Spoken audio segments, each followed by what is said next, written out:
Toda a gente seja bem-vinda a mais uma quarentena ao vivo, da Quarentena Climática, que é um programa conjunto do Climáximo e da Greve Climática Estudantil. Hoje temos connosco como convidados a Cristina Roldão, que é socióloga e investigadora do CIES, do ISCTE, e também o Mamadou Ba, do SOS Racismo, e vamos falar sobre como numa crise, em tantas crises simultâneas que hoje existem, é possível travar a ascensão do racismo e da discriminação como ferramentas políticas que veiculam todo o debate público e determinam, de alguma maneira, até as próprias soluções e respostas que existem a esta crise. Agradeço muito a vossa participação, Mamadou e Cristina. Não tenho provavelmente uma ordem para começarmos a tratar isto, se calhar podíamos falar um bocadinho primeiro assim mais em aberto e depois vamos naturalmente apanhando nas dobras uns dos outros como é que se vai abordar um problema que é tão grande, não é? Sim. Não sei, Cristina, queres começar? Talvez, lá. Não, comecem vocês. Boa noite, obrigado para já, boa noite a ambos. Nós costumamos dizer no jargão do ativismo antirracista que sim, o vírus certamente não vê cores, mas a sociedade sim, ela sim vê cores e o sistema também. E se nós fizermos apenas um primeiro diagnóstico do que tem acontecido relativamente a quem é que é mais exposto ao risco da pandemia e aos riscos, aliás, não é ao risco, são vários, porque há o risco sanitário, as pessoas mais expostas são aquelas que são mais vulneráveis, aquelas que não podem parar de trabalhar, aquelas que não se podem confinar porque não têm condições de habitabilidade que lhes permitam ter um confinamento que lhes garanta segurança sanitária, ou porque se confinarem podem morrer de fome porque não têm como pôr o prato em cima da mesa, ou porque inclusive o ambiente urbano onde elas vivem também não permite, pelas suas características, pela organização urbana em si, não permite que tenham condições de salubridade que lhes permita ter um confinamento decente, ou porque mesmo quando estão confinadas são mais propícias ao autoritarismo da violência policial, em que sob pretexto de garantir a ordem sanitária, a ordem pública, as autoridades muitas vezes nem sequer se limitam a exercer o seu poder no espaço público, podem inclusive invadir o espaço privado, e já vimos vários casos em Portugal e pelo mundo fora.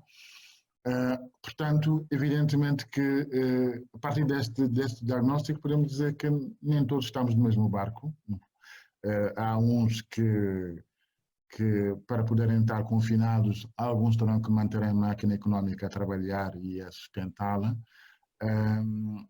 E depois há aqueles que, como eu disse, são vulneráveis, e nós temos vindo a ver isso nos Estados Unidos, por exemplo. As pessoas racializadas são aquelas que são mais fustigadas pela mortandade da pandemia. E nos outros países onde tem havido resistência social ao autoritarismo do Estado, nomeadamente em França, Espanha, Itália, Alemanha, quem mais é fustigado pelo ímpeto autoritário também são pessoas racializadas. E isso nos leva à questão macro, não é? Como é que de repente nós, com esta pandemia, se sabíamos evidentemente que o capitalismo era um capitalismo racista ou capitalismo racial, a pandemia revela o seu caráter estruturalmente racista do capitalismo. E cá no Burgo, no nosso país, em Portugal, quem fez o exercício de atravessar, por exemplo, a cidade de Lisboa no tempo em que o confinamento estava a ser mais observado pela maioria da população, percebeu que quem estava mais visível no espaço público sem proteção nenhuma, nas áreas de intervenção, nomeadamente na construção civil, na área da distribuição, nas várias empresas de distribuição alimentar, distribuição de mercadoria, estafetas, era tudo pessoas racializadas, não é? E até na restauração, que estava a funcionar a conta-gota com as medidas de restrição, quem estava na linha da frente desses serviços eram pessoas racializadas.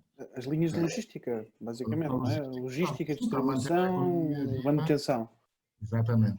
Portanto, acho que sim, é um bom modo para nós discutirmos depois, mais para a frente, talvez, a forma como isso tudo se expressa, mas eu acho que o quadro geral é esse, é que não estamos no mesmo barco. Se o vírus não vê cor, a sociedade sim, o sistema capitalista sim, e que se a urgência sanitária ou a emergência sanitária é motivo de preocupação e até de capacidade, de possibilidade de nós convocarmos o Estado como garante da segurança de todas e de todos, independentemente da sua origem, da sua cor da pele, da sua condição social. Na verdade, não foi assim, não tem sido assim e provavelmente pós-pandemia será ainda pior. Eu queria agradecer, desde já o convite para aqui estar e confesso que houve uma parte que me agradou particularmente e que tem que ver com a possibilidade de podermos estar a discutir, embora eu saiba que isto não vai ser só sobre ambiente, vamos falar sobre racismo provavelmente predominantemente, mas de conseguir ir ligando estes dois debates, estes dois espaços também de ação política, que em Portugal não têm andado muito próximos. E para mim, há um evento, quando foi a manifestação de vários jovens da periferia da área metropolitana de Lisboa, a propósito do caso de violência policial no bairro do Jamaica, na Avenida da Liberdade. E nessa altura estavam também a ser organizadas a malta da greve climática. E claro que nessa altura acompanhava sempre as coisas pelos jornais, pelo espaço do debate público sobre as duas coisas, e era impressionante como duas manifestações brutais da juventude portuguesa tinham um tratamento tão distinto nos mídias e como também tendiam a não comunicar muito entre si, não é? E se calhar foram, para mim, se calhar da malta mais nova, foram das maiores mobilizações que nós tivemos nos últimos anos, não é? Sim, e a fazerem críticas muito importantes à maneira como a sociedade está organizada, não é? E portanto, para mim, acho que esse é um debate que nós temos que ir fazendo, não é? Ir convergindo e aproximando estas discussões. Mamadou discutiu a questão do Covid e como ela também se articula, e claro, o Covid, se nós pensarmos na sua origem, ele tem que ver também com questões ambientais, não é? E na maneira como, quando começou toda esta questão, eram muitos globetrotters, não é? A malta que andava nos aviões e nos aeroportos e que andava de um lado para o outro, não é? Portanto, claro que não serão todos de classe média, média alta, mas com certeza não são, ou não eram, os mais desfavorecidos, não é? E de repente esse vírus foi atravessando a nossa estrutura social e foi ficando cada vez mais entre aqueles que estruturalmente estão numa condição mais precária, mais subalternizada, não é? Então é interessante essa relação entre ambiente, classes sociais, questão racial, não é? Mas por outro, se nós estivermos a pensar nas questões ambientais, eu penso muito nos bairros de realojamento, não é? E em que territórios é que eles vão ser construídos, não é? E sob que condições, não é? Muitas vezes ao pé completamente cercados por autoestradas, portanto super expostos a substâncias tóxicas, ao ponto de hortas, que são hortas comunitárias, e que até poderíamos pensar que são formas mais sustentáveis de produção, não é? E mais comunitárias, às tantas estão elas próprias contaminadas pelo facto de estarem onde estão. Não é? Os terrenos também mais baratos são muitas vezes terrenos que foram antigos aterros, antigas zonas industriais, antigas lixeiras próximos de cemitérios. E claro, é a malta racializada que vai estando nestes espaços, não é? Quer, e aqui falando no caso português, não é? Quer comunidade negra, quer a comunidade cigana, nos espaços mais urbanos, mas também nos espaços que diríamos rurais, não é? Onde vão sendo expulsos dos centros da cidade e depois vão ficando em terrenos baldios, muito mais expostos à poluição e outras coisas que traz. Eu queria só... esta questão do racismo ambiental acho que é essencial para se perceber as múltiplas dimensões da crise climática e da crise social em que vivemos. Isto é bastante prévio até à crise do Covid e à crise económica. Aliás, é uma característica histórica do colonialismo e da concentração de poder, a expulsão das comunidades mais desfavorecidas, apontada obviamente às pessoas racializadas, no que há autores que definem como uma espécie de sedimentação espacial das desigualdades raciais, que na verdade é explicada pela maneira como se constroem as cidades, como se constroem, sejam cidades grandes, sejam cidades pequenas, e como as zonas que são menos valorizadas são aquelas onde vivem as comunidades mais pobres e, portanto, são também um local que, em alguns momentos, é definido até por académicos e economistas como as zonas onde há um racional económico para degradação, um racial económico, um raciocínio económico que justifica destruir zonas onde vivem comunidades mais pobres e racializadas e também, ao mesmo tempo, exportar, por exemplo, para países mais pobres, indústrias mais poluentes. Porque toda a história até do combate às alterações climáticas, como ele existiu até hoje, que é em grande medida totalmente inútil, porque no concreto, quando pensamos em emissões, as emissões subiram sempre. O exemplo da Europa é muito exemplificativo. A Europa defende-se a si mesma e apresenta-se a si mesma ao mundo como um campeão na luta contra a poluição, na defesa do ambiente, mas o que fez, amplamente ao longo de toda a sua história, é exportar estes problemas para outros sítios. Isso em nenhum sítio se percebe melhor do que com a crise climática, que é a Europa fez baixar drasticamente as suas emissões de gases de efeito de estufa, exportando as suas indústrias para países mais pobres e depois importando os mesmos produtos, o que produz, para todos os efeitos práticos, um aumento das emissões. Porque não só foi para outro sítio, como depois ainda faltam as emissões todas associadas ao transporte dessas matérias no fim.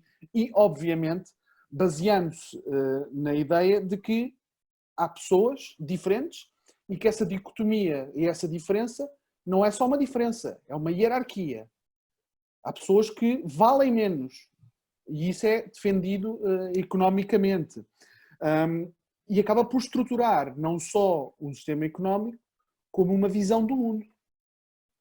E essa visão do mundo eu acho que é aquela que mais é afetada por esta crise onde nós estamos a viver agora.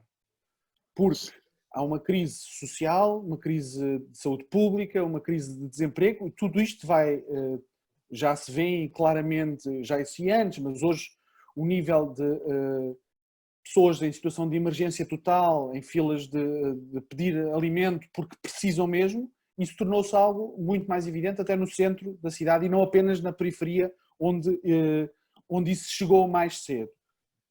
Mas estes abalos vão provocar necessariamente, e não há provavelmente nenhuma crise que nós, no nosso tempo de vida, seguramente nenhuma crise comparável com aquela que nós vivemos hoje, mas possivelmente vamos ultrapassar a crise da Grande Depressão do século passado, e isto vai requerer uma nova visão do mundo. E não há nenhuma garantia que essa nova visão do mundo seja para melhor, não é? Que seja para progressiva, não é? E então, o que vimos assistindo, e provavelmente vamos assistir mais, são tentativas de aumentar o racismo e a discriminação para condicionar todas as respostas políticas e sociais a uma situação de crise que vai ter respostas, vai ter que ter respostas. E, portanto, forçando sempre essa dicotomia, que na Europa é sempre entre brancos e pessoas racializadas, e que em outros continentes é diferente. Também vemos, por exemplo, isso acontecer na Índia com o Modi e a comunidade muçulmana. Está a aproveitar este momento, também na China, para haver um acentuar de uma tendência que já existia no país, e, portanto, agravá-la ainda mais, aproveitando o embalo de uma crise sem precedentes. E um bocadinho o que nós, acho eu, que temos que pensar em conjunto, todas as pessoas que vivem na sociedade e que querem que a sociedade não seja um sítio bárbaro, é como é que se reduz efetivamente esta possibilidade, sendo que ela é principalmente artificial. Mas não quer dizer que não tenha espaço social, mediático, e aliás vemos hoje que esse espaço existe. Desculpa se as coisas são complicadas. Eu queria ainda, sim, concordando com a tua análise, queria voltar ainda aqui ao nosso burgo, aqui a Portugal, para um bocado ressaltar sobre aquilo que a Cristina disse, porque nós, como estamos a falar em contexto de pandemia e um bocado também como é que a nossa estrutura social e a estrutura económica e até a estrutura ideológica depois que a sustenta, o que é notório e vai se agravar é que, na verdade, as comunidades racializadas sempre viveram em confinamento, não é? Confinamento institucional, confinamento económico, confinamento territorial. E isto expressa de várias formas. Há uma espécie de clausura geográfica. Se nós olharmos para o que acontece com as comunidades ciganas, por exemplo, pelo país fora, nomeadamente no Alentejo,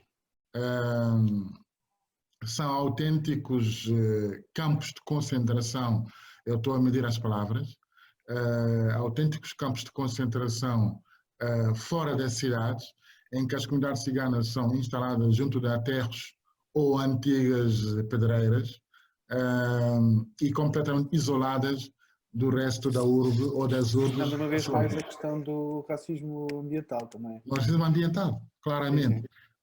E com uma característica principal que também ela se pode observar, por exemplo, nas zonas periurbanas e urbanas, que é uma espécie de descontinuidade urbana.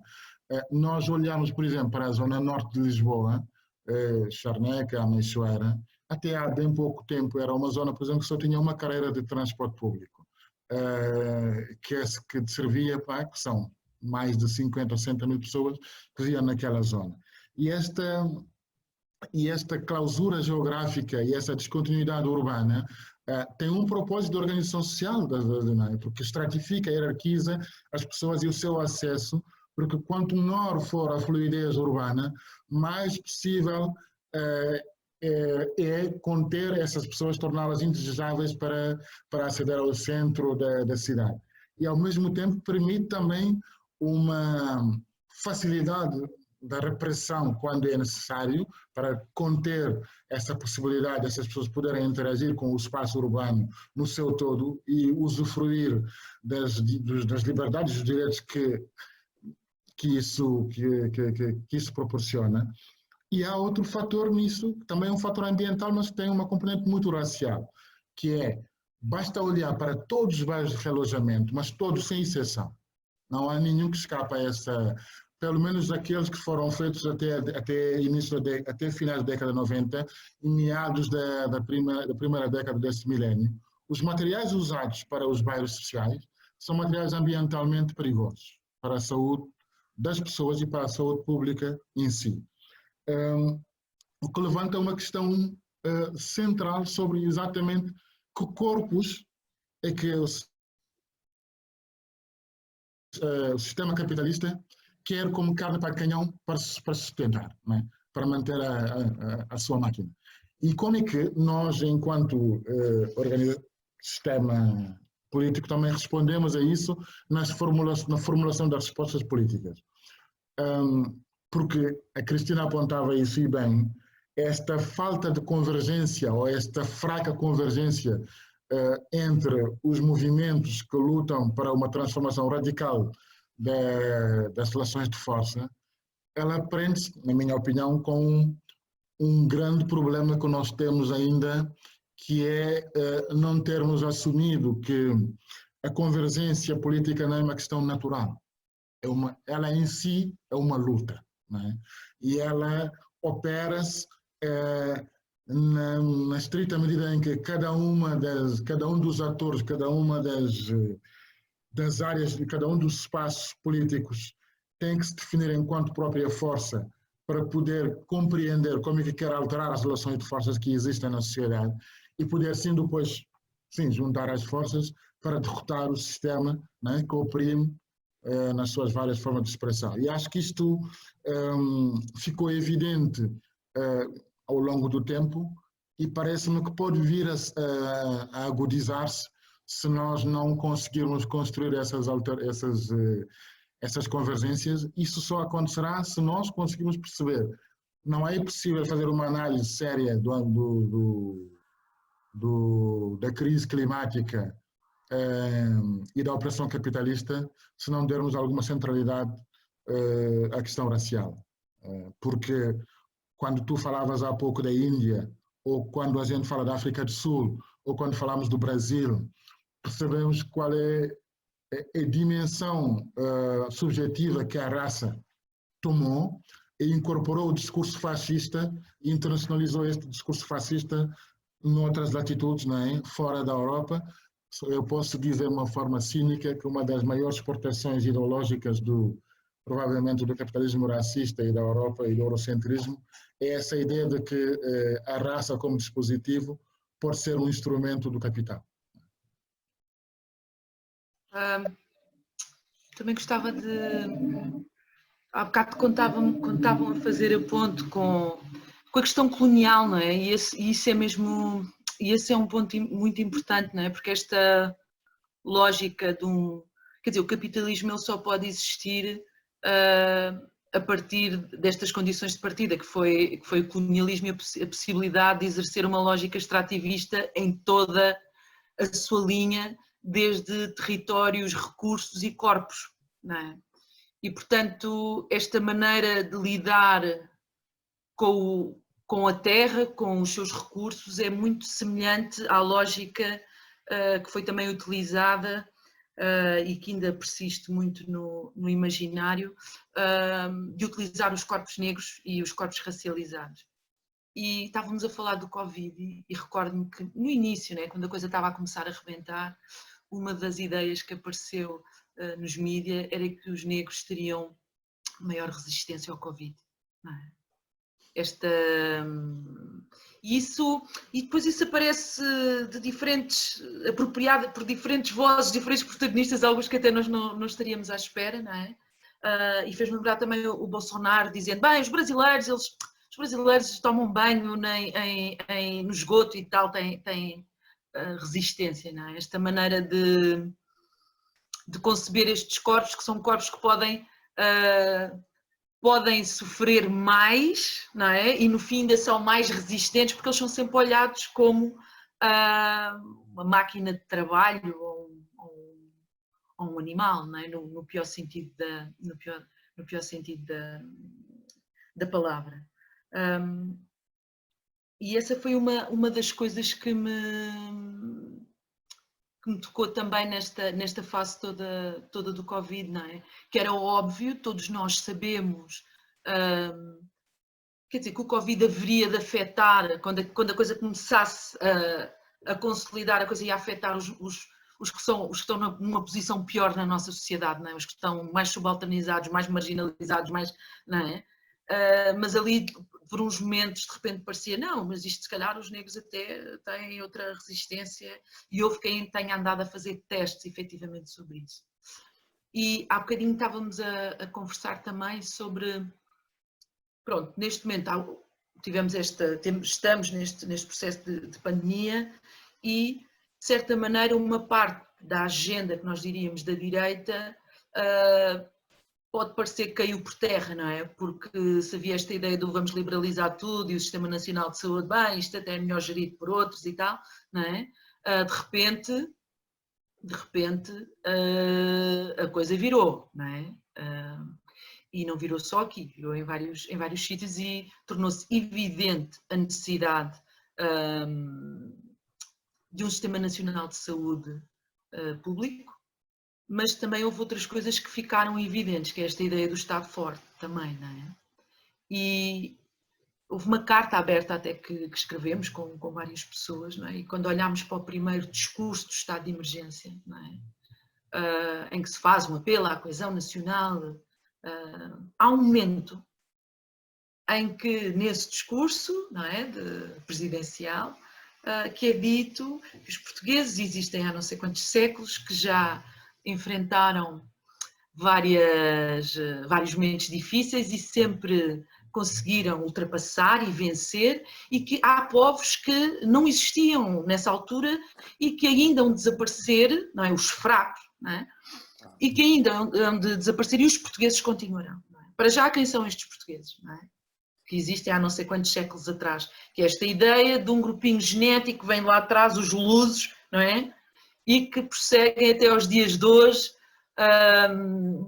e portanto ciganos, negros, asiáticos e outros grupos que aqui estejam não são, no fundo, quando na hora H, quando as coisas apertam, quem é que é definido como fazendo parte dos portugueses. E depois esta outra ideia que é, existem povos mais sólidos, não é? E que persistirão ao longo dos tempos e outros não é? Que é outra parte. E isso é muito perigoso. Portanto, se de um lado, com as questões dos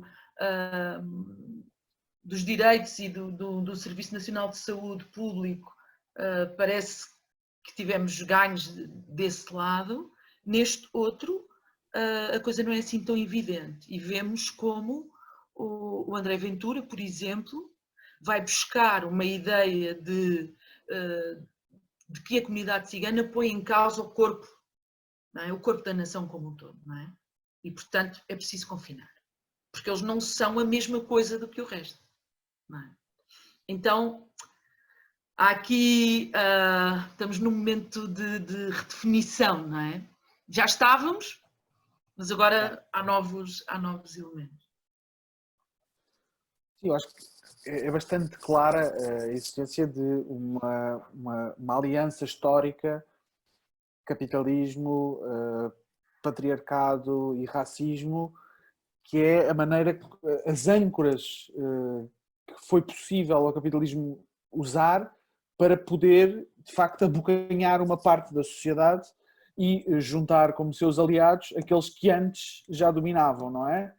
Portanto, sendo o capitalismo há 200 anos uma ideia relativamente jovem e revolucionária perante o que era um modo de produção e um modo de vida anterior, ele fez estas alianças e no momento em que o próprio capitalismo está numa crise profunda, eu acho que esta crise do Covid é um sintoma de uma crise mais profunda, pelo menos da faceta mais neoliberal do capitalismo, embora talvez do próprio capitalismo como um todo, associando também às crises que houve há relativamente pouco tempo.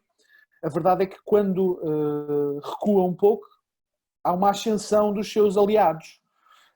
Acho que o discurso do Ventura é muito como é que se consegue não falar desta crise tão profunda quando também o meu próprio programa político, que se baseava, além de racismo, em liberalização absoluta, como é que eu consigo ter um discurso público, não é? Como é que eu consigo não só continuar a ser levado a sério, ou pelo menos que as pessoas continuem a ouvir. Então, não há nada mais normal do que este aliado histórico do capitalismo ser usado como uma ferramenta para desviar dos problemas do capitalismo, sendo que este racismo usado para camuflar problemas estruturais do capitalismo é uma recorrência histórica, não é? Eu imagino que existe um capitalismo, um racismo que é usado porque as pessoas são mesmo racistas no meio daquelas cabeças, de uma cultura muito, muito, muito racista, e depois existem formas menos agressivas disso e existe como ferramenta super útil para desviar, para colocar a culpa e forçar novamente aquela dicotomia permanente, como por exemplo numa crise como estas, que obviamente não tem nenhuma base em nenhum problema entre pessoas. Este é mesmo um problema de saúde pública que depois tem consequências diretas em todos os problemas que já existem, e o racismo é usado de forma totalmente instrumental. Acho que o exemplo do Ventura é muito isso. Ele precisa de aparecer na televisão. Bom, mas eu acho que é mais grave do que isso também, porque mais grave, porque o que me parece colhe é alguma que coisa, não é? se nós, por exemplo,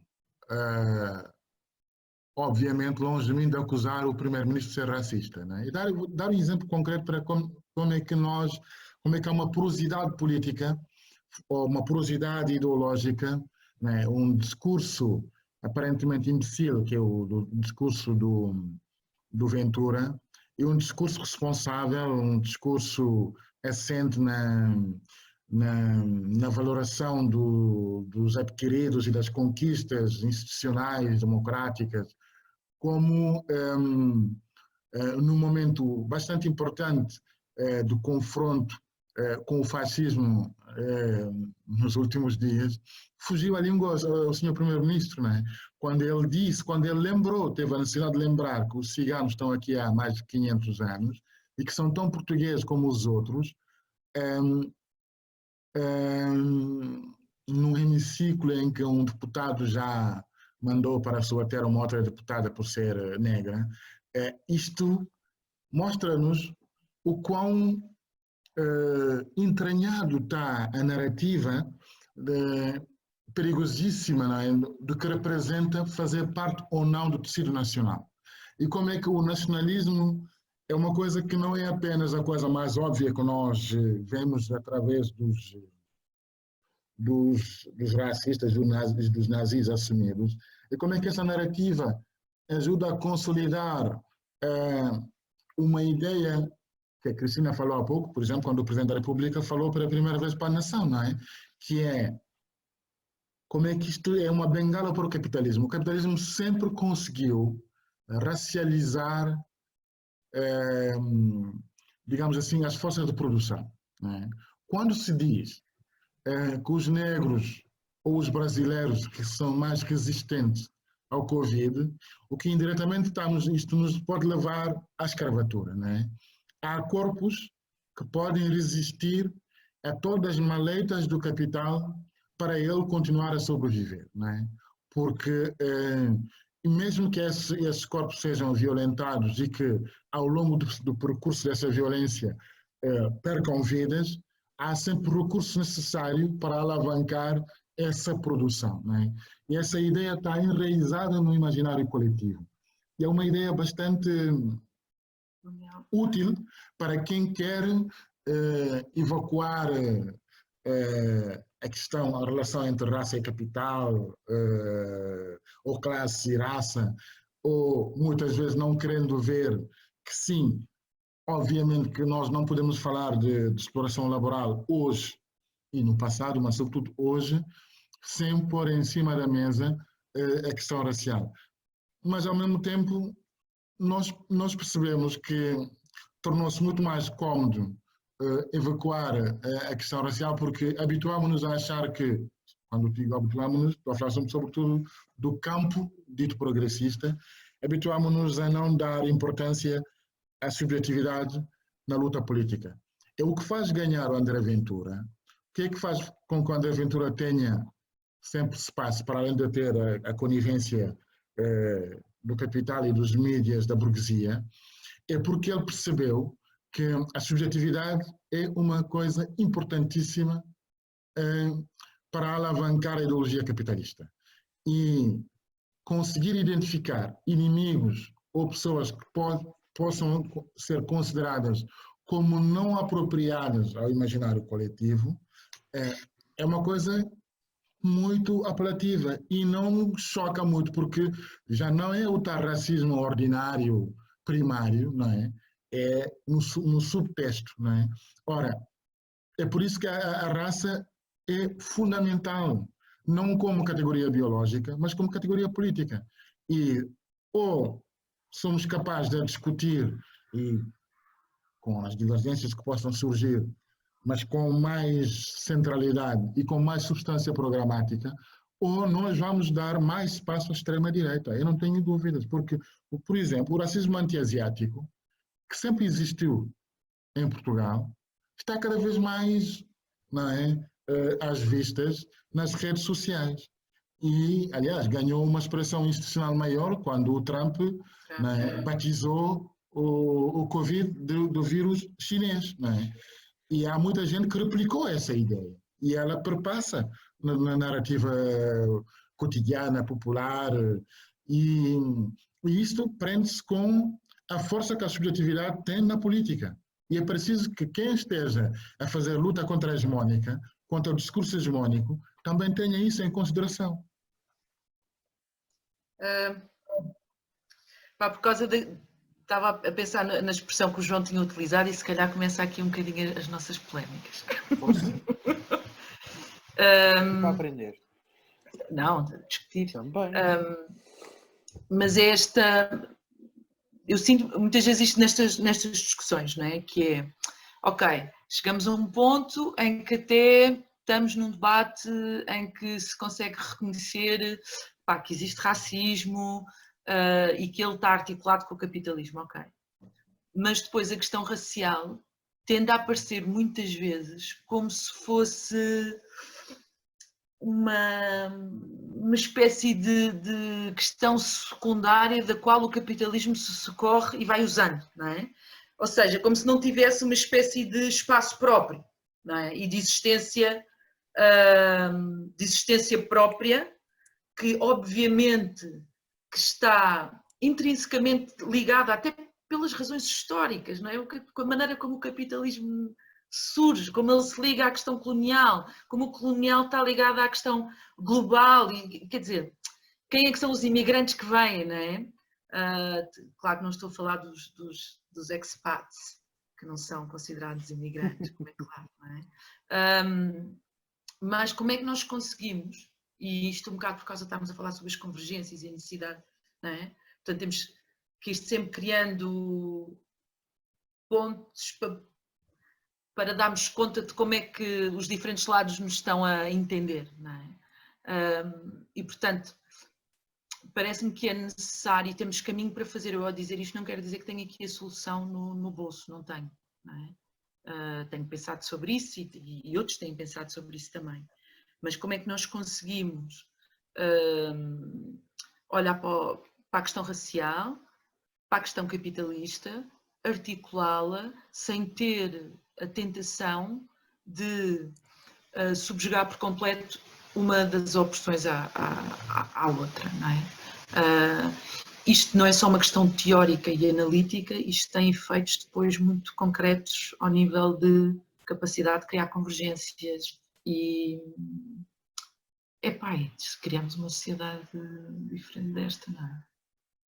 Porque acho que uma das coisas que vai ficando, quer dizer, quando muitos dos movimentos sociais, não é? Seja a questão de género, seja a questão LGBT, a questão racial e outras, não é? São designadas como questões dos identitarismos, aqueles tipos, não é? Que gostam de andar nos movimentos, mas isso não é política a sério, não é? Isto que é sério é quando estamos a falar de classe social. E claro que isso se liga com as outras coisas, mas pá, não podemos perder o foco daquilo que é central, não é? E significa deixar a baliza aberta para todas estas formas de opressão poderem acontecer, não é? E também desmobilizar uma boa parte daquilo que são forças de mudança, não é? Portanto, é preciso pensarmos mesmo como é que conseguimos fazer isto, não é? Porque já houve, ao longo da história, marxismo e a questão racial já se encontraram e já estiveram, o debate já esteve muito próximo muitas vezes e ele rompe-se, não é? Ele vai-se rompendo e é preciso ir perceber porquê e perceber o que é que podemos aprender com isso, não é? Acho que ele geralmente rompeu-se quando houve grandes acordos entre campos mais populares e capital, porque foi algo que ocorreu com bastante frequência, que tem contextos diferentes, uns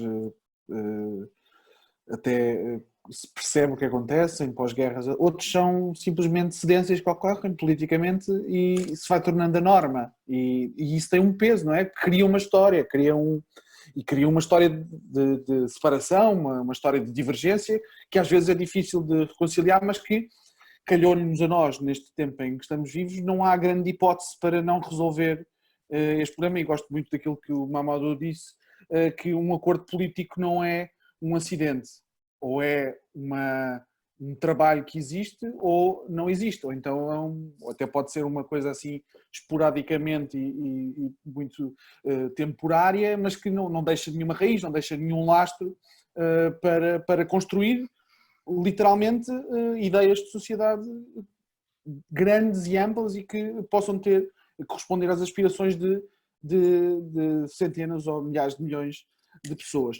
Voltava um bocadinho só atrás, na questão do racismo ambiental.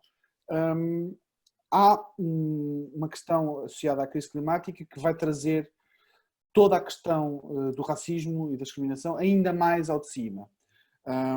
Estamos a falar de algo que tivemos um cheirinho há uns anos atrás, da crise migratória,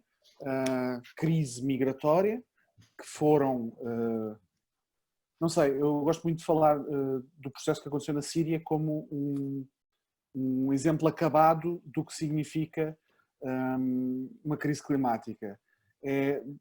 Os países e os territórios deixam de ter a capacidade literal de poder prover as pessoas e elas poderem viver lá.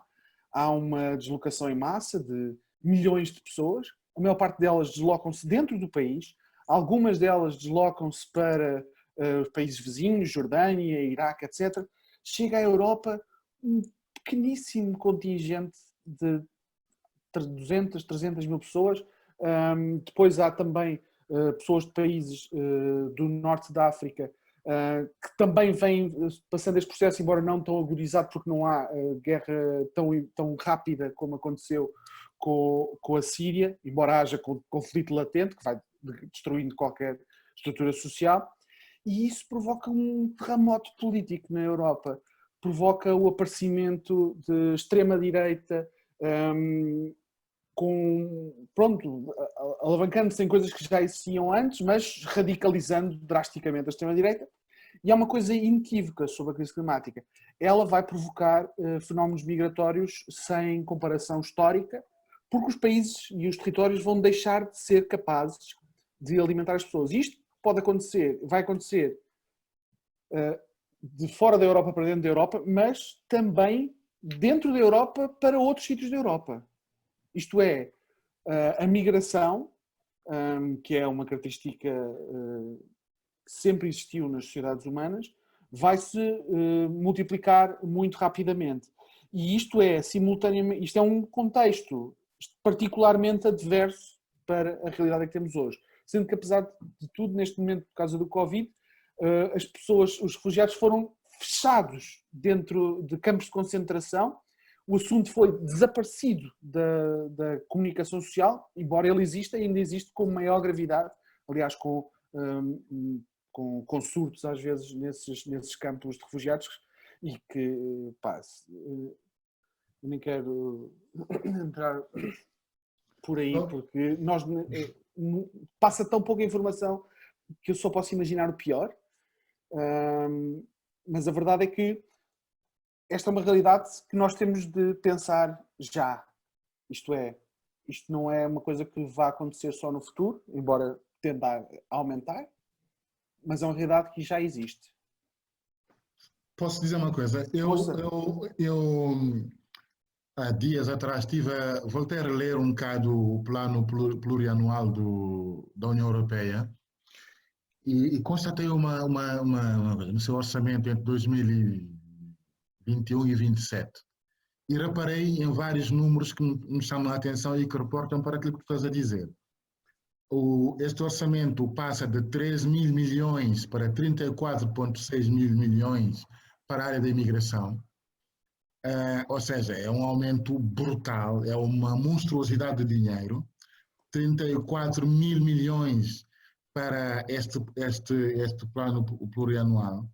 Mas há uma coisa que é particularmente importante notar sobre depois as rúbricas desse orçamento.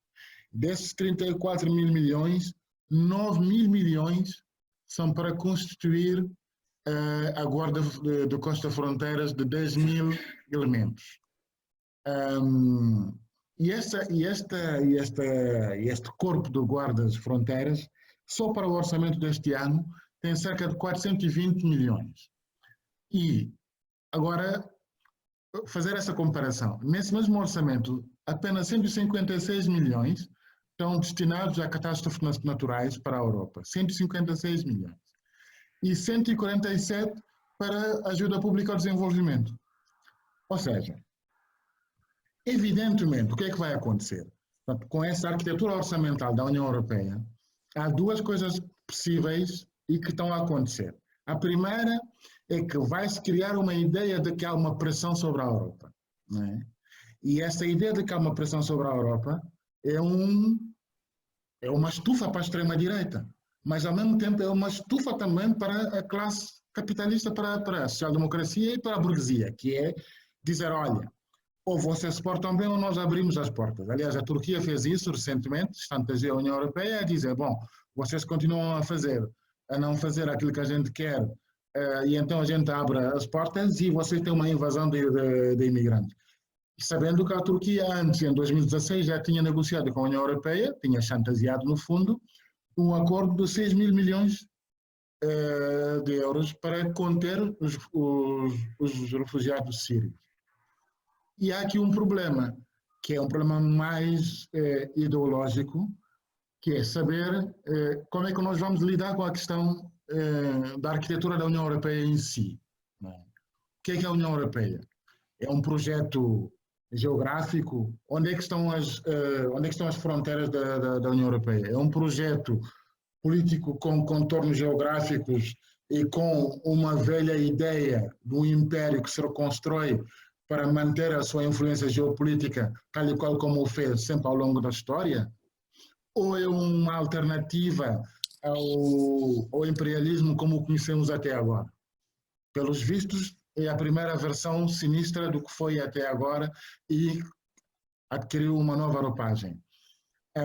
E isto só se pode combater se forças contrárias não caírem na tentação de recuperar e higienizar a retórica da extrema-direita e a retórica securitária e alterar completamente também o paradigma econômico. Ou seja, a relação da União Europeia não pode ser uma relação comercial extrativista, em que a única coisa que faz a sua relação de vizinhança e as relações económicas e bilaterais são assentes basicamente na extração e no saque e na pilhagem dos recursos e depois na manutenção ou no fábrico de elites locais com maior competência para garantir esta ordem económica de extração. Isto, se isso acontecer, se isso se mantiver e não houver do lado cá da barricada um entendimento claro de que as fronteiras da União Europeia, a sua elasticidade, consoante o fluxo dos interesses geopolíticos, tem claramente um propósito que é manter a ordem como ela está, reciclá-la perante as crises que vão acontecendo e vão ser cada vez maiores, e vão suceder mais crises, porque naqueles países não é apenas os saques que se fazem naqueles países têm dimensões ecológicas bastante gravíssimas. Não é só a questão da seca ou da desflorestação que acontece em alguns países, mas também é a imposição de modelos económicos e modelos alimentares, não é? Que alteram completamente as formas de vida e de estar dessas comunidades e criam novos hábitos alimentares que são incomportáveis para o próprio sistema económico desses países, mas também a sua própria cultura. E então isso cria, evidentemente, uma necessidade das pessoas encontrarem outras formas, ou adaptarem outras formas de vida às suas vidas anteriores. Isso cria uma pressão. E se a resposta for essa ideologia securitária baseada na racialização da produção, por exemplo, em Portugal, literalmente, a produção agrícola está a voltar a uma espécie de anos 30, anos 50, em que há uma clara racialização da produção agrícola. Quem está nesse momento, qual é a força de trabalho na produção agrícola em Portugal? São imigrantes. Claro. Imigrantes. E isto não se vai se responder com este discurso meio sonso, meio nacionalista bacoco, estranho, como, por exemplo, se vislumbrou do discurso do Sr. Primeiro-Ministro, que se fossem estrangeiros podiam ser confinados. Como é que se explica? Aliás, como é que se explica aquele que aconteceu em Faro? É isso, é exatamente isso. Um grupo de imigrantes, trabalhadores agrícolas, são concentrados numa escola secundária, entre infectados e não infectados, guardados pela GNR, passado algum tempo são soltos, sem saber que tipo de perigos é que eles próprios correm e que fazem correr ao seu ambiente social.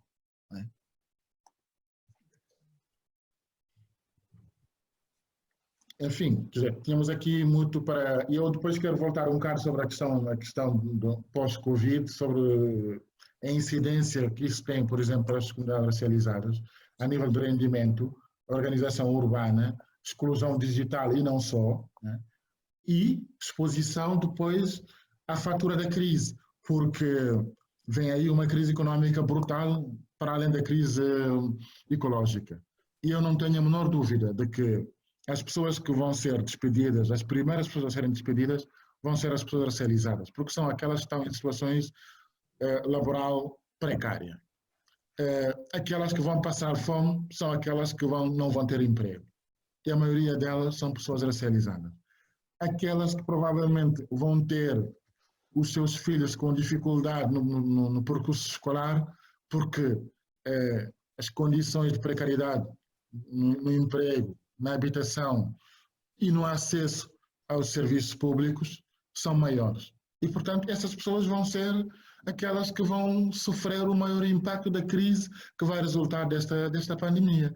E há um outro problema, é que, infelizmente, há uma franja importante dessa comunidade que, como tem ocupado os lugares mais baixos dos setores laborais ainda mais precários, a construção civil, a agricultura, o turismo, em que os seus descontos são muito fracos, portanto, também quando se encontrarem em situação de desemprego, as prestações sociais que vão receber também vão ser muito baixas. Portanto, vão ter dificuldade em responder às suas necessidades básicas, na verdade. Para não falar daqueles que não descontam sequer, não é? Claro. É claro que muitas das comunidades estão também a organizar-se, não é? Sejam as comunidades afrodescendentes em vários bairros, e nós vamos vendo, sobretudo pelas redes sociais e não, por exemplo, nos grandes mídias, por exemplo, não é? várias campanhas de apoio alimentar, medicamentos, de tentativa de levantamento de material informático, porque foi imposto esta coisa do apoio ao estudo, do estudo em casa, que nos leva também a outras discussões, não é? Sobre que modelo é este de sociedade que nós queremos ter, não é? E que uma escola não pode redirecionar para pensar o que estamos a fazer, para criar redes de solidariedade, e precisa de continuar a dar o programa, não é? Isso mostra bem. Daqui a 200 anos alguém há a dizer, então e o que é que eles estavam a fazer quando foi o Covid? Bem, eles continuaram a dar aulas, mas à distância. Não é? Alguém há de dizer isto. Mas só queria, pronto, não tenho muito a acrescentar ao que o Mamadou tinha dito, concordo, claro, mas apenas deixar esta nota, não é? Que ao mesmo tempo que é sempre impressionante a capacidade das próprias comunidades também irem dando resposta, não é? E se auto-organizarem.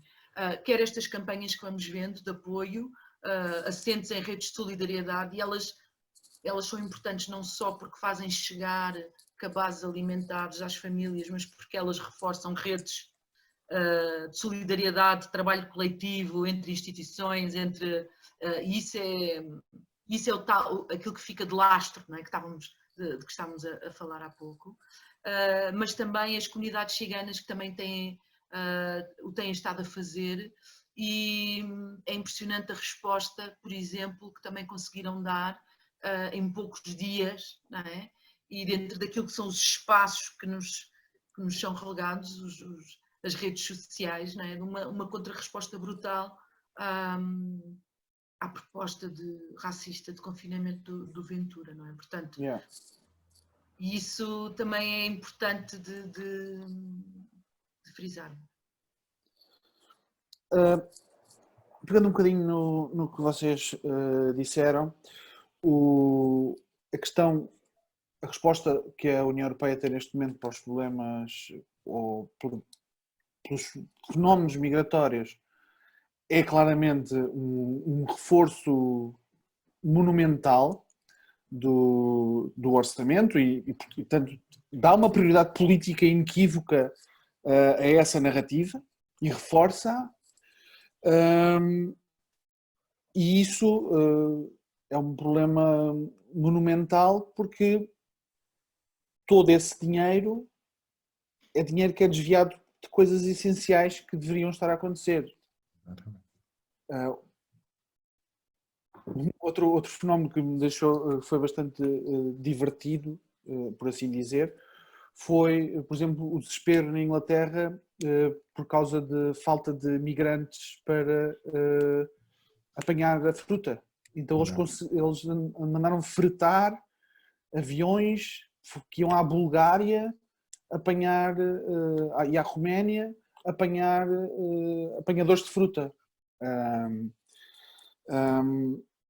Isto é um sistema tão insano, e aqui o exemplo descrito também de Faro, dos agricultores que foram confinados, não sei se, eu acho que eles eram do Nepal, não era? Era uma mistura, maioritariamente do Nepal, mas era uma Sim, mas que foram confinados numa escola secundária, que é uma coisa, é um filme de terror, não é? É um filme de terror, que é tipo, como tens este aspecto e há pessoas que têm esse aspecto, que têm esta doença, tu és aqui preso. Mas a Europa demonstra, neste momento, com a estrutura que tem, todos os sinais de não ter capacidade nenhuma para responder a uma nova realidade que vai existir. Eu acho que esta crise que existe agora abala muito a visão do mundo e, por um lado, permite o imaginário deslocar-se para essa paranoia securitária, que reforça obviamente o racismo como uma âncora que permite confirmar paranoias históricas anteriores, e por outro lado utiliza instrumentalmente, mas por outro lado essa nova visão do mundo que é inequívoca, que vai surgir, já está a surgir,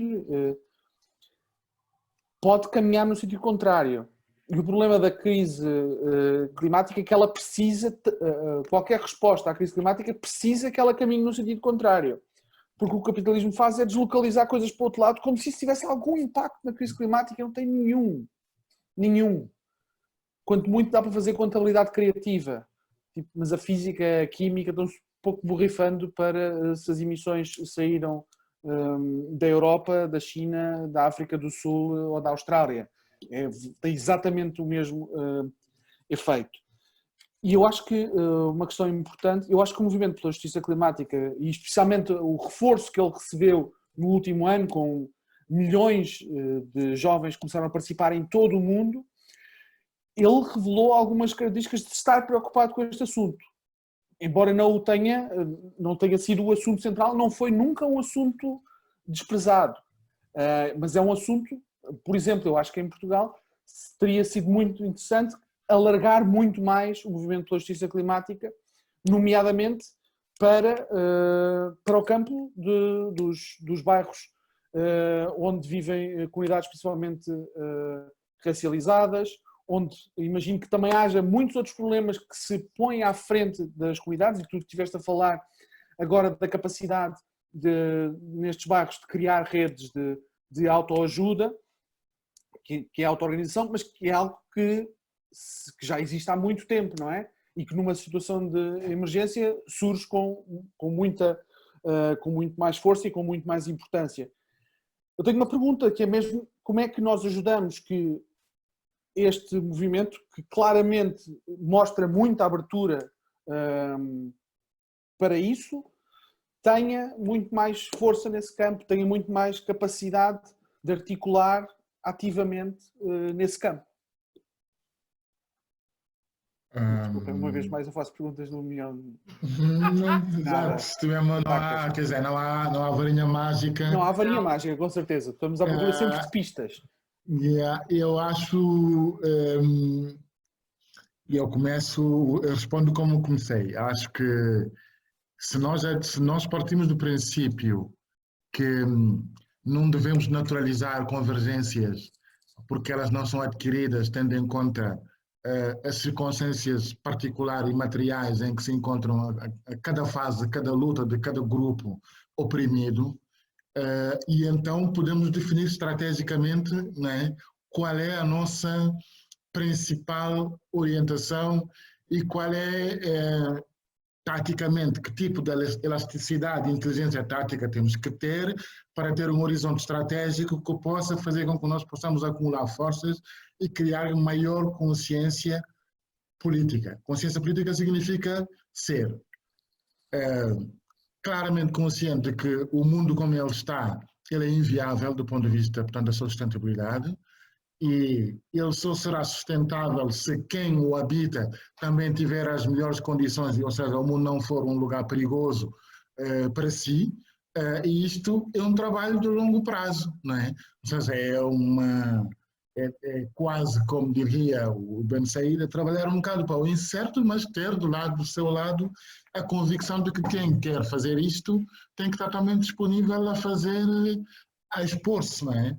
Eu acho que um dos problemas do movimento social tradicional e dos partidos políticos tradicionais é que há um enorme medo à exposição da contradição.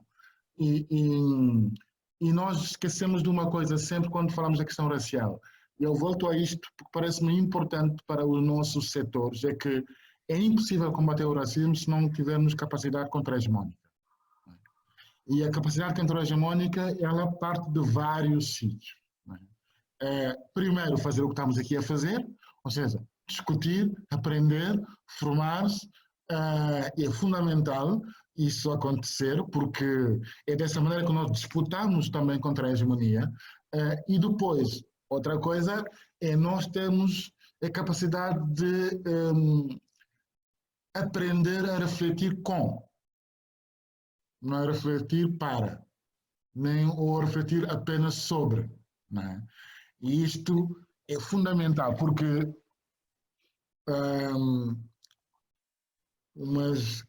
muitas vezes a urgência impede de focar-se sobre a necessidade, não é? Ou sobre o necessário. E o que é que acontece muitas vezes nesses espaços? As urgências são tantas, não é? Que algumas são vitais, não é? São de agora, são questões mesmo de sobrevivência. Portanto, ou há uma capacidade da estrutura política, do espaço político alternativo, em perceber que sim, como é que nós temos que penetrar e entrar nesses espaços, e despojar-se também um bocado do que se chama um bocado no jargão antirracista da arrogância doutrinária, porque é preciso alguma capacidade heterodoxa para interpretar as contradições que flagelam a sociedade e as suas várias formas de se expressar. E se isso não acontecer, torna-se difícil. Vou dar um exemplo. Há uma semana atrás, os dois canais mais reacionários da nossa praça fizeram uma reportagem vergonhosa ali na Amadora, em que mostraram pessoas numa fila que foram buscar mantimentos, né? E aquela reportagem tem um propósito básico, né? E muita gente, sem se aperceber, pessoas até bem intencionadas, né, desataram a partilhar aquilo nas redes sociais, né? Uma reportagem que serviu para estigmatizar uma comunidade inteira, para desviar a atenção daquilo que estava ali a acontecer, que era uma coisa absolutamente importante, que era uma rede de solidariedade que estava a funcionar entre comunidades, né? Desvalorizar completamente um ato político importante, porque as pessoas tinham consciência da sua condição e encontraram soluções de responder aos problemas com que se confrontavam. Yeah. E o que é que aparece na opinião pública? Essas pessoas não respeitam as regras de confinamento, de distanciamento social, são uns selvagens. Posso expor a tua cara na televisão, apesar disto para não... Nós todos vamos ter que sustentar.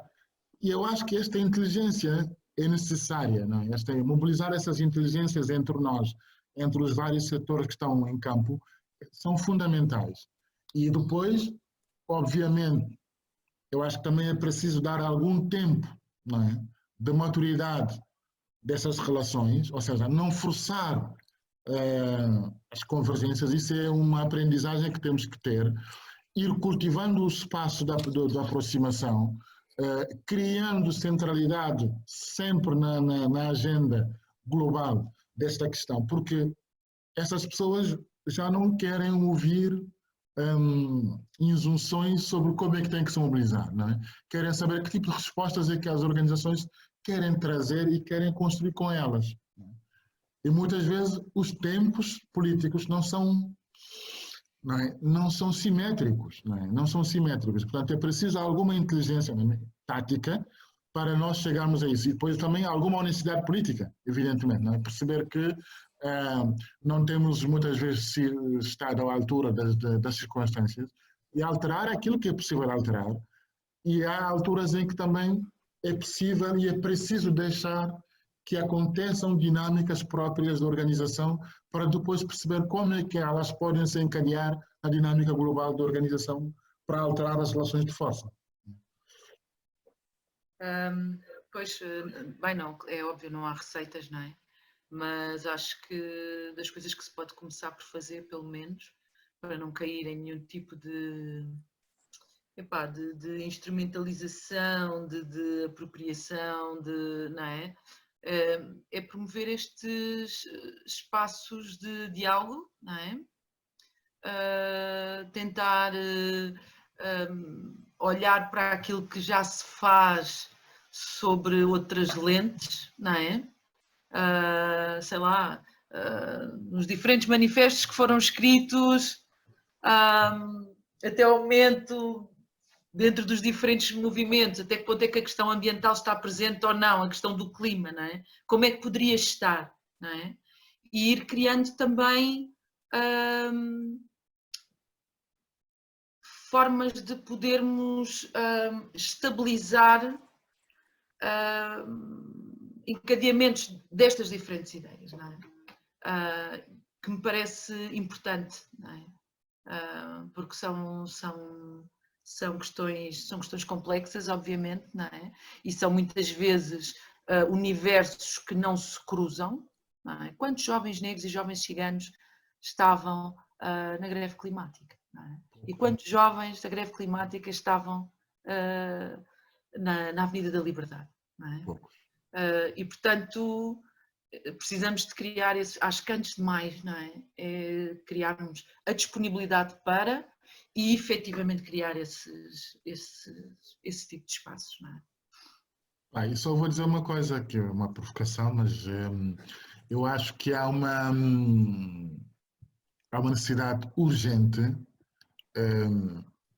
Agora estou a falar para os meus, estou a falar para a esquerda, não é? Há uma necessidade urgente de a esquerda se desfazer definitivamente do fantasma em que a direita está ancorada, não é? Que é, nós reparamos, eu acho que isto foi visível ao longo destes 2 últimos anos. Há uma estratégia da direita em querer encurralar a esquerda sobre as questões que se chamam fraturantes, não é?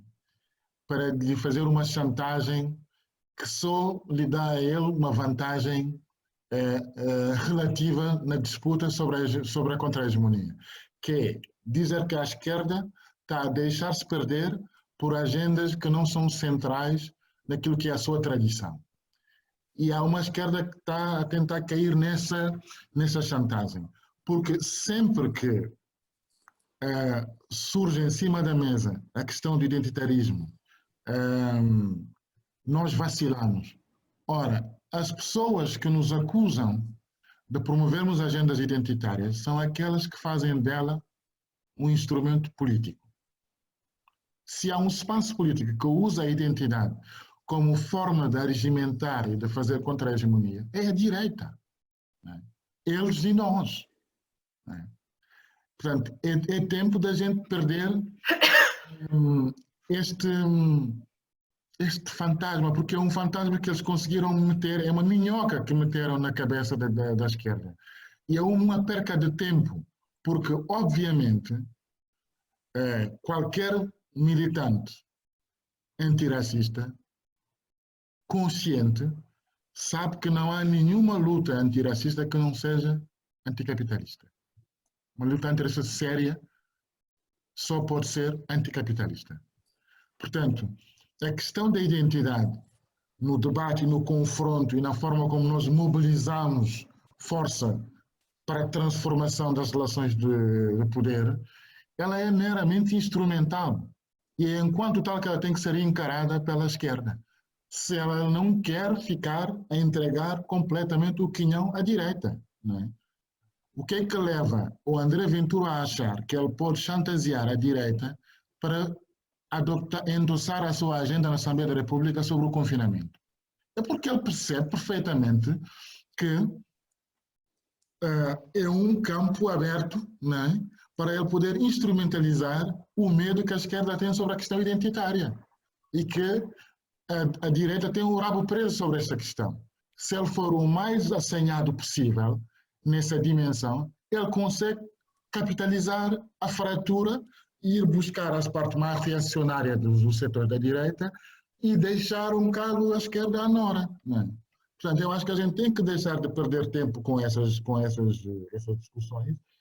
Elas têm partes estruturais que são importantes discutir do ponto de vista programático, mas eu acho que do ponto de vista da estratégia política é importante que não percamos bastante tempo com isto e aprender, sobretudo, também a lidar com a necessidade de nós repensarmos taticamente a cada momento como é que nós respondemos ao jogo da extrema-direita, não é? Quando ela nos coloca,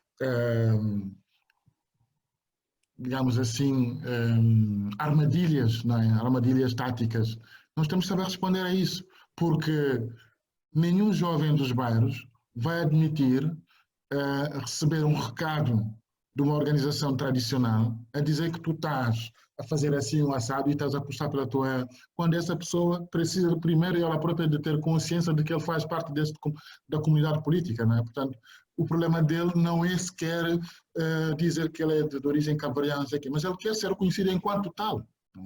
E isso não é uma coisa muito complicada. Claro que tem várias dimensões que é preciso sempre acautelar, mas acho que é importante nós prestarmos atenção a isto para não deixarmos a direita entrar, não é?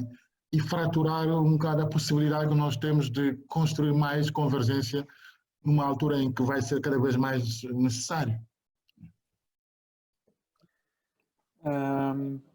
Eu acho que uma resposta relativamente simples é central em qualquer programa destes é o social. E o social é bastante amplo, não é uma coisica baseada apenas em definições que têm bastante tempo e que naturalmente foram super ruptura na altura em que foram formuladas, mas que naturalmente os outros também leram o que estava lá escrito. Eles não estão aqui a dormir, apesar de muitas vezes as pessoas acharem que estão.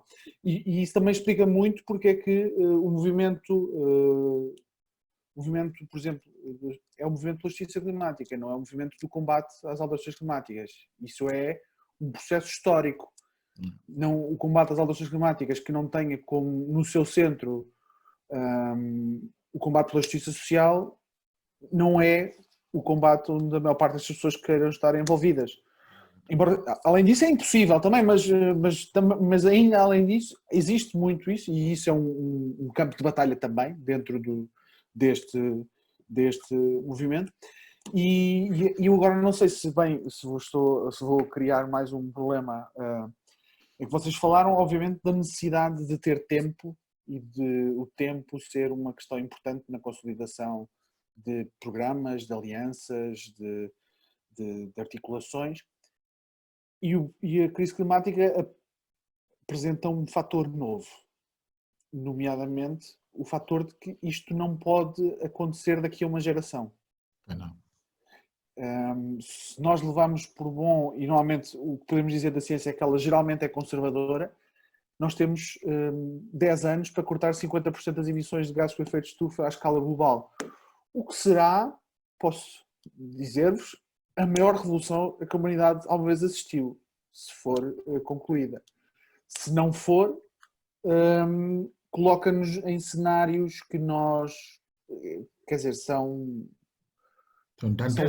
outro planeta. São como se de repente descobríssemos outro planeta e fôssemos viver para lá, mas em vez de ir uma missão exploratória de 20 pessoas, vão 9 mil milhões. E, portanto, esta convergência não é só uma convergência essencial, é uma convergência urgente. E eu não vos vou pedir uma resposta a nada disto, mas esta questão da urgência é importante e também bate de frente com alguma cultura militante que existe em vários meios de esquerda, que no fundo se espelha naquela palavra de ordem que é a luta continua. A luta continua é extremamente confortável. Significa que ela há de ser ganha, não é? É o destino histórico, não é? Nós temos um destino histórico que é resolver esses problemas todos. Quando? Eventualmente. Quando for. E a verdade é que o tempo é mesmo de urgência. Não sei se querem acrescentar alguma coisa aqui, se não podia ler aqui algumas dos comentários que temos, recebemos vários comentários. Eu só queria dizer dizendo isso, lembrei-me a um filósofo que eu gosto, um filósofo, um pensador africano que diz que um dos problemas é que nós estamos verdadeiramente encurralados porque nós somos muito pouco ambiciosos em relação ao desafio climático que se nos coloca. Porque se o nosso desafio, ético que nós colocamos perante a pandemia é apenas a questão da sobrevivência do sistema econômico, quer dizer que nós queremos comprometer a nossa sobrevivência do universo tal como o conhecemos. Mas eu acho que se nós quiséssemos aprender com outros arquivos que não fossem arquivos eurocêntricos, apenas, na forma como lidamos com a nossa relação com o mundo, eu diria que nós podemos ganhar muito tempo relativamente à urgência que se nos apresenta. né? Sim. O produtivismo como forma de bem-estar tem que ir para a caixa de lixo, já devia ter ido, e tem que ir já para o caixa de lixo, né? E há vários arquivos da humanidade e outras partes do mundo que nos provam que isso é possível porque essas comunidades viveram e Que é possível sempre beneficiar os sítios onde nós vivemos, melhorá-los, Pronto. literalmente. Não É só para isso. nós, para as outras espécies também, para reforçar esses ciclos. Porque a ideia da abundância, em que se instalaram as comunidades do hemisfério norte, não é? São ideias canibais, não é? É um projeto canibal para o nosso sistema. E é essa a ideia, porque uma coisa é a dignidade com que as pessoas têm que viver e todas elas merecem viver com dignidade. Outra coisa é achar que viver em dignidade é viver em abundância, não é? Quer dizer, quando se quer viver em abundância, quer dizer que há alguém que vai ficar sem, não é?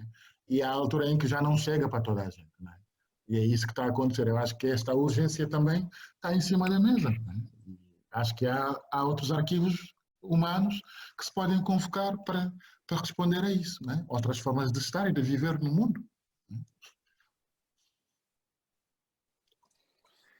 Cristina, queres acrescentar alguma coisa? Não, gostava de ouvir os comentários que aí estão. Ok, temos aqui alguns comentários, alguns deles nós já falámos, o que é que acham da polémica do Quaresma e o André Ventura. Depois aqui, tendo em consideração que a questão racial biológica deixou de ser sustentada por qualquer ciência, quando veio esclarecer que não há diferenças entre pessoas, será que não ajuda a alimentar toda uma ideia, continuando a usar a designação de racismo? Não sei se querem responder ou eu leio tudo e depois... Sim. Portanto, Okay. essa é importante. Esta é clássica. Ok. Um apanhado da última abordagem da Cristina demonstra mais uma vez que a luta é única, mas que se subdivide em diferentes movimentos. O desafio é único, o capitalismo. Até que ponto é positivo essas tais divisões, sabendo que esses problemas advêm do capitalismo? Já também acho que já demos um lamireia, pelo menos aqui, a isto.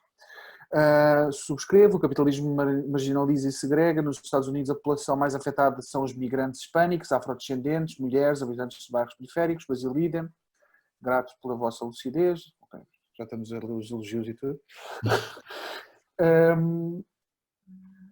E pronto, basicamente é isto. Portanto, assim, bicudas, acho que tem aquela que vocês disseram que querem responder. Não, há mais.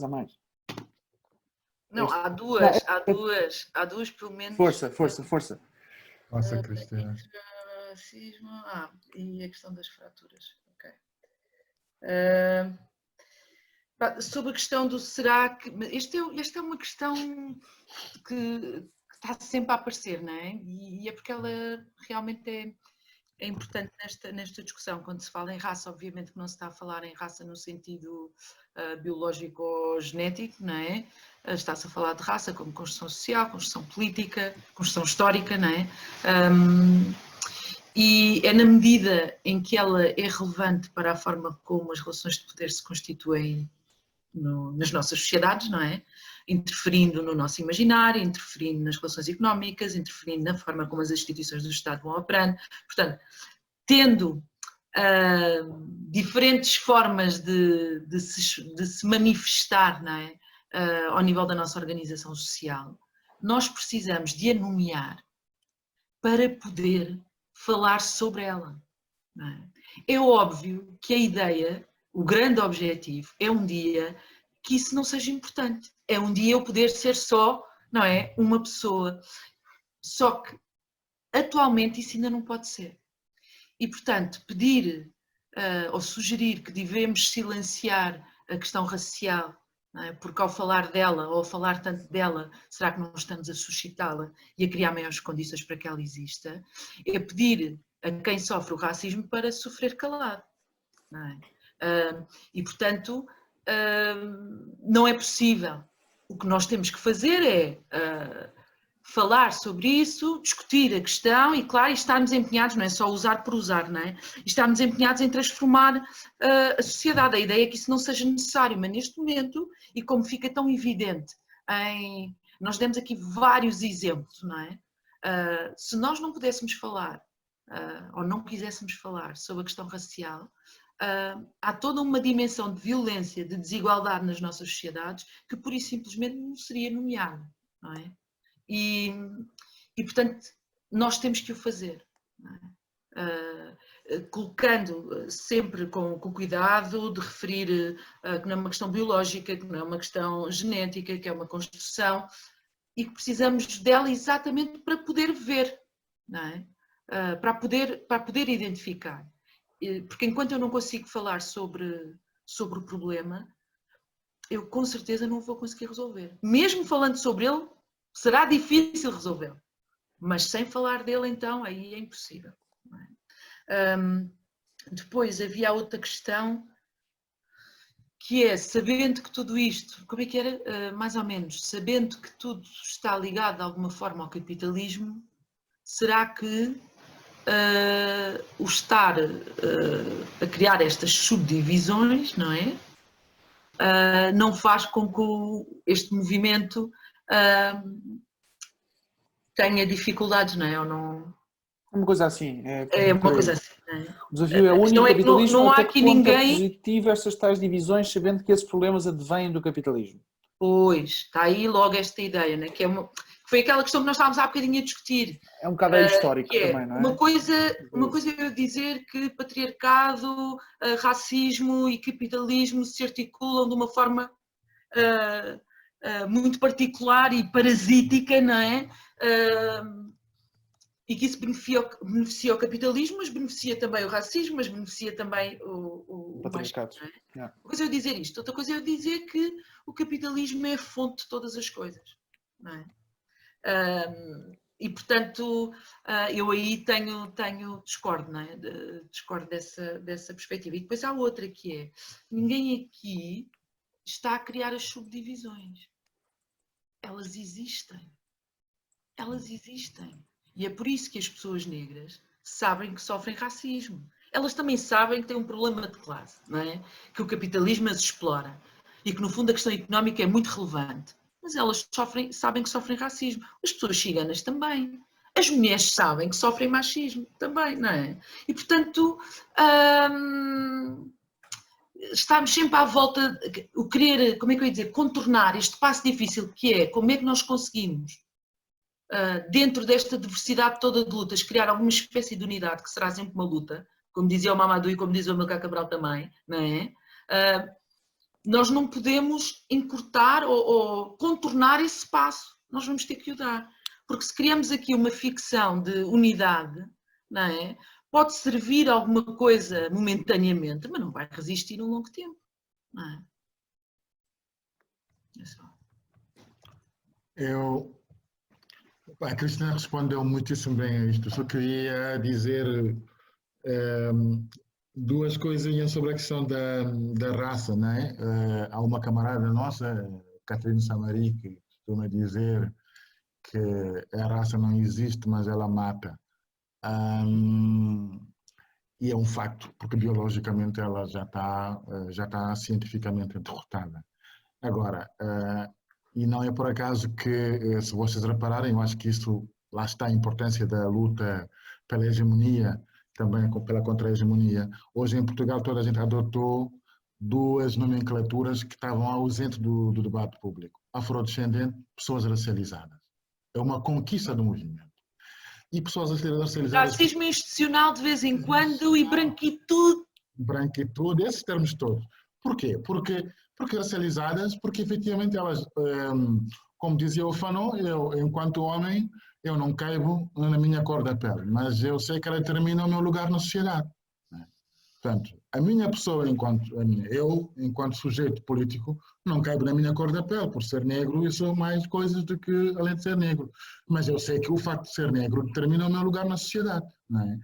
E então, evidentemente, por ser uma construção ao longo da história, que determina e que fabrica e que constrói determinados privilégios e desvantagens. Portanto, ela é um dispositivo político, não é, que ou combate as desigualdades ou reifica a igualdade, não é? Portanto, é exatamente nessa medida que é importante que ela seja sempre convocada como dispositivo político, não é um dispositivo biológico, é um dispositivo político. E quando a gente fala do patriarcado, da questão de género, é um dispositivo político de combate pela transformação das relações de poder. Sobre a questão das fraturas, acho que ela respondeu bem. Parece-me que seria muito importante que este esforço, mais uma vez, já tinha feito essa provocação. Eu acho que é impossível nós acharmos que podemos discutir no século XXI, até olhando para questões mais científicas, por exemplo, saldo demográfico na periferia do hemisfério norte. Qual é que vai ser a composição, o mapa demográfico do mundo daqui a 15, 20 anos? Ele não será branco. Portanto, tirem o cavalinho da chuva, não é? Aqueles que sonham um regresso a uma idade da pedra, da branquitude pura e dura, isto já acabou. Acabou. E então o mundo terá que se habituar a viver com um mosaico que resultou do seu cruzamento, não é? E que vai povoar o mundo. E o mundo será muito mais, com mais tonalidade, mais diversas e menos monocromáticas do que já foi até agora. Portanto, é importante que as pessoas se vão habituando a esta nova circunstância que está a ser uma realidade, não é? Portanto, acho que se não se falar da questão racial nesta fase em que há quem queira regressar ao passado para usar a identidade como arma de arremesso para dividir a humanidade, provavelmente nós podemos entregar o destino da humanidade a um pequeno grupo que lhe vai atirar para um poço de desgraça, que é o que não queremos. Só por causa dessa última questão, eu vou ser rápida, sobre esta última questão que o Mamadou estava a colocar e que já tinha colocado há pouco, que era a questão das subjetividades, não é? Por um lado, a direita, não é? Usa isso como arma de arremesso contra uma parte da esquerda, não é? Que se sente desafiada por causa disso, não é? Mas por outro, isto também existe em alguns setores da esquerda, não é? Nesta ideia do bem, vamos lá, let's go to o que é mesmo importante, que são as questões económicas, não é? E eu acho sempre interessante porque, quer dizer, mesmo a ideia mais ortodoxa, não é, da luta de classes, há toda uma dimensão subjetiva sobre este sujeito político, que é o operariado, a nível internacional. Há música, há estética, há um conjunto de produções culturais e identitárias em torno disso enormes. Não é? Então é como se uns fossem, porque é sempre a ideia, é sempre a questão do dominante, não é? Que se torna o universal invisível, não é? Quando a direita fala, está a falar para os portugueses, mas quais portugueses é que eles estão a que portugueses é que eles têm no seu imaginário, não é?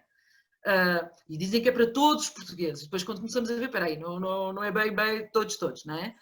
Provavelmente é um homem branco, provavelmente é um homem branco de classe média urbana, tal, não é? Portanto, fica muita gente de fora, fica a maioria de fora. Só as mulheres fica quase tudo fora, não é? E depois, alguns setores da esquerda também esta coisa do subjetivo como algo que não é relevante, não é?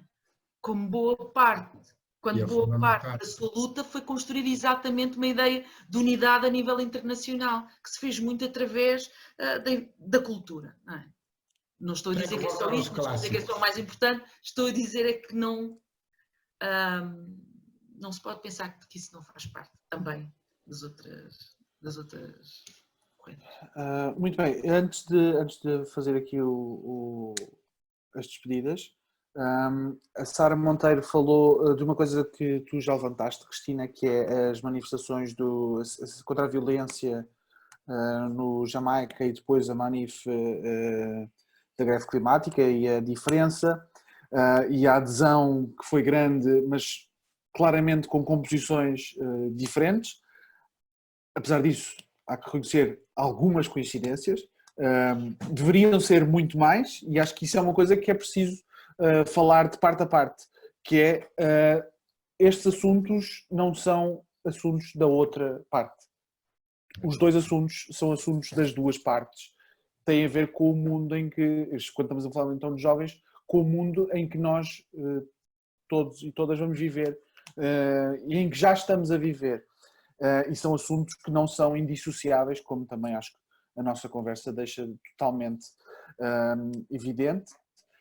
E acho também, uma vez mais, vou recordar pela segunda vez o que tu disseste, Mamadou, esta convergência não é um acaso, ou é um trabalho, ou não é possível. Eu agradeço-vos muito a vossa presença, foi uma bela conversa que tivemos aqui. Agradeço também às pessoas todas que tiveram a acompanhar-nos e que fizeram os vossos comentários e que estiveram aqui também a dar-nos uma força. E recordo que a quarentena climática continua para a próxima semana, que podem continuar a acompanhar-nos através do Facebook, do Twitter, do Spotify, do Instagram e do YouTube. Enquanto estão em casa ou quando muita gente também já está a sair há muito tempo também, e as pessoas que nunca pararam de sair, podem continuar a acompanhar-nos, tanto ao vivo como gravado, porque nada vai sair igual ao que entrou quando começou este período de emergência, de quarentena, e portanto precisamos também nos armarmos de mais inteligência, mais capacidade de pensar e pôr-nos nos sapatos das outras pessoas, sabendo que vivemos em múltiplas crises e que é o tempo que nos calhou viver e, portanto, é o tempo ao qual nós temos de responder e temos de começar a responder muito rapidamente. Uma vez mais, obrigado. Obrigada, João. Até já. Obrigado. Um abraço. Tchau. Obrigado.